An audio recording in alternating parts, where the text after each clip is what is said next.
মনে রাখবেন, রমজানকে যে কদর করে না, রমজানেও যে গুনাহ করে, রমজানেও যে জাহান্নাম থেকে বাঁচার চেষ্টা করে না, রমজানেও যে জান্নাতের আমল করার চেষ্টা করে না, ভাই আমার, ছেলেরা আমার, বাবা আমার, পর্দার আড়ালের মা বোন আমার, সবাইকে এই শেষ কথা বলি। আল্লাহ রসুল বলছে, জিব্রাইল আইসা রমজানের শেষ দিন নবীজিকে আইসা বলে গেছে, ইয়া রসুল আল্লাহ, এত বড় রমজান পেল,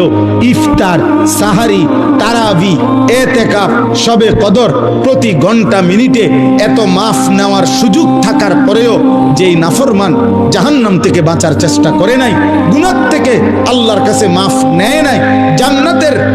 জরুর আশা পূর্ণ করতে পারে নাই, আমল করতে পারে নাই, খোদার কসম নবীজি বলছে, জিব্রাইল আইসা বলছে, ইয়া রাসূলুল্লাহ, এমন নাফরমানের উপরে আল্লাহর লানত, আল্লাহর লানত, লানত, লানত। নবী বলছে আমিন।